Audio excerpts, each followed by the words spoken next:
Hey everyone. Do you ever watch a pro and think, how did he know he could make that play? Well, I think the real fascination comes from how quickly he could make that choice, much less the choice itself. When Anna sold his talisman and Aquila for buyback against LGD, the impressive part was that he thought of doing that so quickly in a game with so much on the line. If you paused the game in that moment and gave a high MMR player time to think of a solution, then they'd probably eventually figure out that the only way back into this game is to sell some items. However, we don't have that luxury of pausing the game before key decisions, so the purpose of this series is to learn how to make smart choices and then make them quickly. We're going to slow down one of Arteezy's pubs today.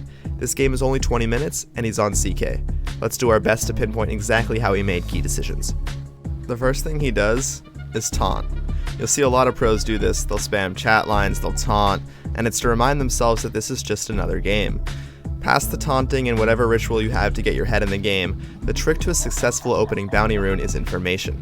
He sees PA, Rubik, and Tusk bottom. Now look at their heroes. Where are the other two?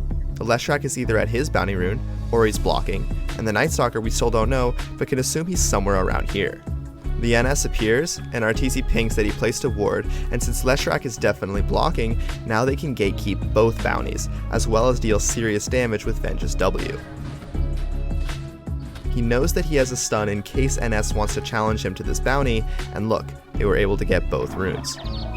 The first wave of creeps actually don't aggro to your hero, and he knows the Rubik is bottom, so he's free to zone the NS and ensure he's late to the lane. Now the Rubik is TPing. CK can still trade well with these heroes because Venge's W lowers the armor, making CK win any kind of trade. He aggroes the creeps to his range creep, which gets it low enough to secure the deny, and Venge makes sure to Wave of Terror both heroes so they can slap either one. Now most of us would save this stun, because we'd want full mana or we didn't think there's kill potential, but not Arteezy. He's probably thinking, this NS shouldn't be able to just stand here and get experience. We're stronger than him, so he decides harass him out of lane again. These things are subtle, but important if you want to take it to the next level. We've been here a lot. There's a double wave, and you're screaming, or you're being screamed at to pull. But Arteezy sees this as an opportunity to kill. Venge comes in with her W, along with CK's stun, joined by the creeps, and this is an easy kill. Now they can pull. Once they pull, they're in prime position to fight back if Rubik and NS contest. Do you see how he constantly doesn't let up? That's how you decidedly win a lane. He's not being pressured in lane, so despite being low, he doesn't need to go home and instead pops a salve and a clarity and it's back to business. If Rubik goes to contest a pull with Venge, then he can just trade with NS since he's got 2 levels on him. Why give NS the chance to come back? Once he makes this trade, he's still able to get the range creep and deny his own. Pretty clinical stuff. Here he fakes going for a creep while Venge comes in behind him. Most of us would scare the NS away here, but he knows the kill condition is a Venge stun. Watch me make a whole thing about that when in reality his cat just jumped on his keyboard and he couldn't go on him. Who knows? Anyway, the stuns stack here and Arteezy is forced to juke. Watch closely how he does this. Venge tries to salve him as he breaks away, but NS cancels the salve. Arteezy is standing in where I like to call a critical point. If NS comes up to his right, he can simply go to his left, and if he comes from the right, he can go to the left. He lets the Venge, who's significantly healthier, do the scouting, and then he'll back her up. And they end up getting both kills. At this point the lane is won and it's just more of this. Just knowing this, you'll win a lot more lanes. I'm proud of you, but we're not done just yet. This game is so short, so I'm going to consider this next part the mid game. Stick with me. Remember about retaining information from the first bounty rune? Still applies. He sees the PA and Tusk bottom. Now Venge sees a gank. He immediately knows it's only 3 heroes, he has an ult, and his Ember is TPing. He knows this is a good fight. He's probably waiting for a key spell to go on cooldown. In this case, it's Split Earth, and he uses it as a cue to ult and fight. He becomes weak, but the Ember is still strong and he knows his Tiny is TPing, and the enemy isn't escaping too fast. There's zero reason to overcommit and die here. Okay, so here he's kind of showing off a bit, but also guaranteeing that there's a kill on this Rubik since he's so comfortable with how much damage his second does, because that's the only real threat here. Later on, we see Leshrac mid and PA and Tusk around bottom.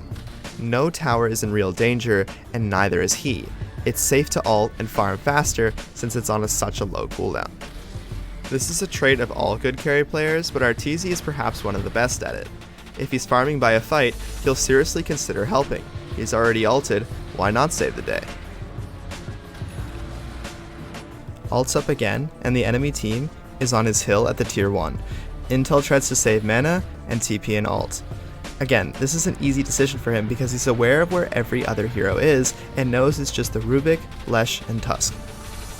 Here, Tusk is snowballing in, and I guarantee you most of us would see our team TPing behind us and just run in, because you quote, have your team right behind you. But he actually waits because he probably wants to get a duel and not risk dying. Fast forwarding to a fight where his team is in the opponent's triangle. The fight isn't accessible for him. He checks just in case he wants to walk from the tier 1 mid, but if he dies there, they'll take the tier 1 mid, which is a disaster, and the game could be lost from there. Instead, he takes the high percentage play and pushes out a lane and farms their jungle, which will dictate their movement and pull them away from his tier 1 mid. If it doesn't, then he can just come in if they dive, and they do just that. But look closely to how he handles this. He works the edges and joins the only hero he has alive to get a pick off. See that? High percentage plays. Him and Tiny go in for a smoke gank here, and Tiny is pinging the Lesh, but Arteezy hears the PA or his spider senses tingle, but he wants her instead. Doesn't get the kill, but I'm pausing the video here to ask you a question. What do you think he does with his illusions here? Does he run them at Rubik and PA? Does he farm the jungle with them? I'll give you a couple seconds to think.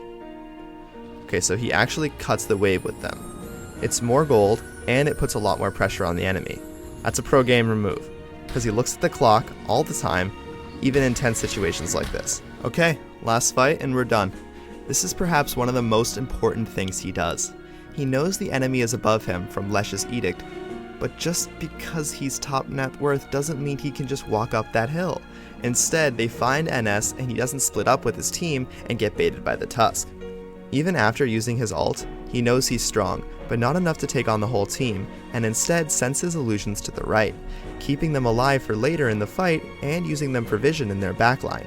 He finds a nice cove in the trees, and that's an easy kill on Tusk. Target selection was very clear for him. First the NS, then the Tusk, all while staying safe. That's how you team fight.